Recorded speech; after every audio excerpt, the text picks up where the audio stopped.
आज की इस वीडियो में हम replace to insert a data from select statement को हम स्टडी करेंगे। पिछले कुछ लेक्चरों से हम रिप्लेस स्टेटमेंट को स्टडी करते आए हैं। जैसे कि हमने इंसर्ट इनटू की स्टेटमेंट स्टडी की थी और उसमें हमने इंसर्ट इनटू की स्टेटमेंट में इंसर्ट इनटू सेलेक्ट स्टेटमेंट को स्टडी किया था। तो बेसिकली रिप्लेस सेलेक्ट स्टेटमेंट को रिप्लेस के साथ यूज़ किया जाएगा। सेलेक्ट स्टेटमेंट के थ्रू जो डाटा रिट्रीव किया जाएगा, सेलेक्ट स्टेटमेंट जो डाटा रिट्रीव करेगी वो हम यूज़ करते हुए रिप्लेस स्टेटमेंट के ज़रिए एक दूसरे टेबल के अंदर उस डाटा को इंसर्ट करेंगे। So retrieve a data from select statement and insert into a table using a replace statement. So दो स्टेटमेंट यूज़ होंगी। फर्स्ट सेलेक्ट स्टेटमेंट एग्जीक्यूट होगी, सेलेक्ट स्टेटमेंट से जो डाटा रिट्रीव हो रहा होगा वो हम रिप्लेस स्टेटमेंट के थ्रू दूसरे टेबल के अंदर इंसर्ट कर देंगे। So it is similar to insert into select statement, जो कि हम ऑलरेडी स्टडी कर चुके हैं। तो बेसिकली इसका सिंटेक्स जो है वो क्या है, रिप्लेस इनटू कीवर्ड है, टेबल का नाम, और अगर आपने तमाम के तमाम कॉलम्स जो हैं उनमें डाटा इंसर्ट करना है टेबल वन के अंदर, तो फिर आपको कॉलम स्पेसिफाई करने की ज़रूरत नहीं है।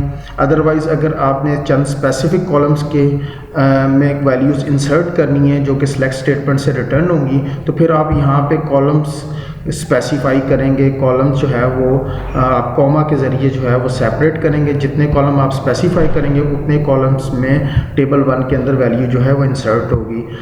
नेक्स्ट जो है सेलेक्ट कीवर्ड है और इसमें आप वो कॉलम्स जिनका डाटा रिट्रीव करना चाहते हैं वो आप यहाँ पे स्पेसिफाई करेंगे। फील्ड्स या कॉलम्स जो हैं टेबल्स के स्पेसिफाई करेंगे, जो कि एक दूसरा टेबल होगा जिसमें से डाटा रिट्रीव होगा, दैट इज़ टेबल 2।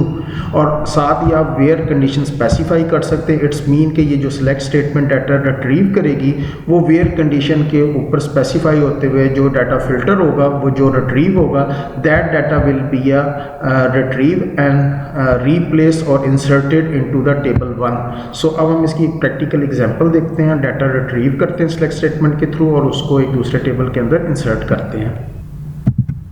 जी, हमारे पास यहाँ पे एक टेबल है मैनेजर्स के नाम का। अगर हम इसका स्ट्रक्चर देखें तो इसमें employee number, E name, salary, hire date, designation और सिटी, ये इसके फील्ड्स हैं। और अगर हम इसमें से डाटा रिट्रीव करें तो डाटा जो है वो हमारे पास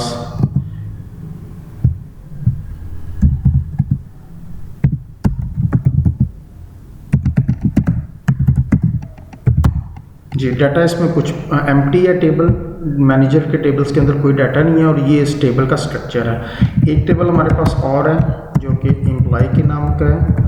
इस एम्प्लॉय के टेबल में से अगर हम डाटा देखें तो हमारे पास ये डाटा जो है वो अवेलेबल है। इसमें जो हमारे पास फील्ड है, एम्प्लॉय नंबर है, first name, last name, gender, hire date, salary, designation, city और प्रोविंस है। तो यहाँ पे जो डेजिग्नेशंस हैं अगर हम देखें तो यहाँ पे डेजिग्नेशन डिफरेंट डेजिग्नेशन है। सेल पर्सन, रिप्रेजेंटेटिव है, क्लर्क है, मैनेजर है, सिटीज़ भी डिफरेंट है और ये नेम है।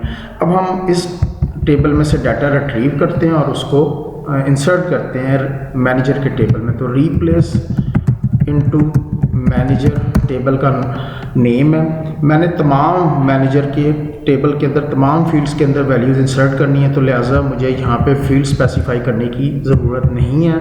अब मैं सेलेक्ट स्टेटमेंट को यूज़ करता हूँ। सेलेक्ट स्टेटमेंट में हम एम्प्लॉय के टेबल्स के जो फील्ड मैंने रिट्रीव करने हैं उन फील्ड्स का नाम मैं स्पेसिफाई करूँगा और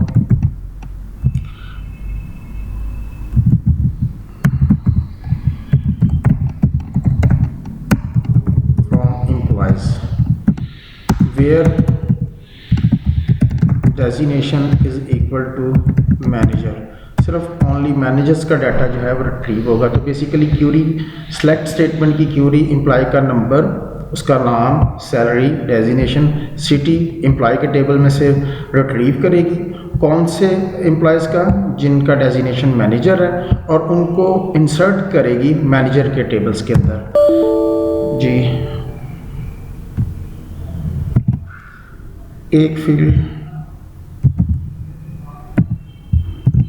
जी मिस था, इस फील्ड को हमने हायर डेट को इंटर किया और अब इस क्वेरी को एग्जीक्यूट करते हैं तो हमारे पास ये क्वेरी एग्जीक्यूट होगी।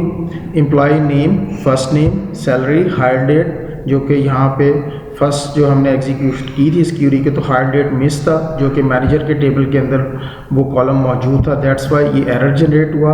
हायर डेट हमने स्पेसिफाई किया, डेजिग्नेशन और सिटी, 3 रॉस जो हैं वो इंसर्ट हुई। अगर हम इसको वेरीफाई करना चाहें तो सिलेक्ट स्टेटमेंट के थ्रू स्टैटिक फ्रॉम मैनेजर, जो कि पहले टेबल एम्प्टी था मैनेजर्स का, अब जैसे ही हम एंटर करेंगे तो हमारे पास ये 3 रिकॉर्ड्स जो हैं यानी कि जो कि एम्प्लॉयज़ के टेबल के अंदर मौजूद थे, इसको हमने सेलेक्ट स्टेटमेंट के थ्रू रिट्रीव किया और रिप्लेस स्टेटमेंट के ज़रिए जो है मैनेजर के टेबल के अंदर इंसर्ट किया।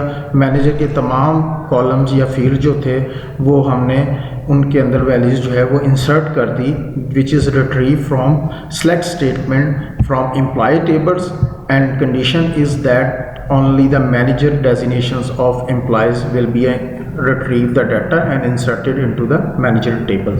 So that is हमने replace statement को with select statement के साथ यूज़ किया और डाटा इंसर्ट किया।